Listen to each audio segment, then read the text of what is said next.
Manjiro, the tale of Stella and the golden feather. Once upon a time, in a beautiful valley surrounded by snow-capped mountains, there lived a little bird named Stella. Stella was small, with soft gray feathers and a tiny, sweet voice.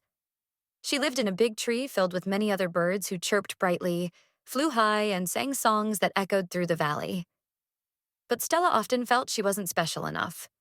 Her feathers weren't as colorful as some of the other birds, and she couldn't sing as loudly as the robins or fly as fast as the hawks. She would sit quietly on her branch, watching the others and thinking, I wish I could be like them. I'm not good enough. One day, the birds announced the arrival of the Festival of Feathers, a grand celebration where each bird would show what made them unique. The robins sang harmonies, the hawks performed daring flights, and even the little sparrows made delicate wreaths out of grass. Stella felt nervous. I don't have anything special to show, she thought, her wings drooping. Her friend Sunny, a cheerful canary, saw Stella sitting alone. What's wrong, Stella? Sunny asked. I don't think I'm special, Stella said softly. I don't have bright feathers, I can't sing loudly, and I'm not fast like the others. I don't think I belong at the festival. Sunny tilted her head thoughtfully. You're special, Stella.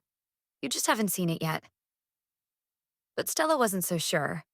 That night, feeling lost, Stella decided to visit the wise owl, who lived in the oldest tree in the forest. The owl was said to have answers to every question. Stella flew under the moonlight, her small wings carrying her through the quiet forest. When she arrived, the wise owl greeted her warmly. Hello, little one, the owl said. What brings you here on such a starry night? I need to know how I can be special, Stella said, her voice trembling.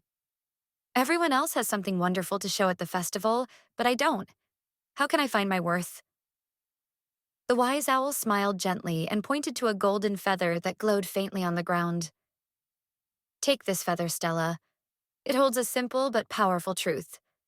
You'll understand it when the time is right. For now, keep it close. Stella picked up the feather carefully. But how will this help me? You'll see, the owl said with a twinkle in his eye. The next day, Stella returned to the tree, still unsure of what the feather meant. As the festival began, the other birds showcased their talents, colorful dances, loud songs, and daring flights. Stella clutched the golden feather, watching from the back. Then a small robin chick stumbled while trying to fly. The chick chirped nervously, flapping its tiny wings. The other birds were too busy performing to notice, but Stella saw the chick struggle. She quickly flew over and offered her wing to steady the little robin. You're doing great, Stella said kindly. Try flapping slowly like this. She showed the chick how to steady its wings.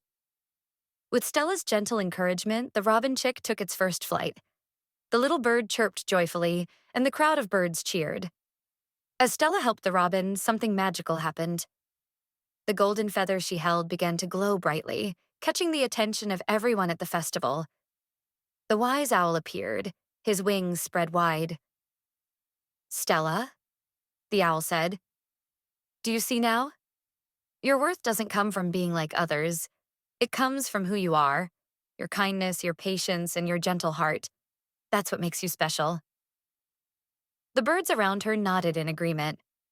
Sunny chirped happily. You've always been special, Stella.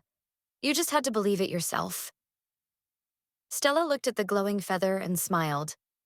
For the first time, she felt a warm glow inside her, brighter than the feather itself. She realized her worth wasn't about being the loudest, fastest, or most colorful. It was about being her, the kind, gentle bird who helped others. From that day forward, Stella walked, or rather flew, with her head held high. She didn't try to be like the other birds anymore. Instead, she shared her unique gifts, her gentle nature, her ability to listen, and her encouragement that helped others shine. At the festival's end, Stella sang a soft, sweet song that filled the valley. It wasn't the loudest, but it touched the hearts of every bird there. They all agreed. Stella's song was the most beautiful of all, because it came from her heart. And so, Stella carried the golden feather with her always, not as something she needed to prove her worth, but as a reminder that her true magic was already inside her.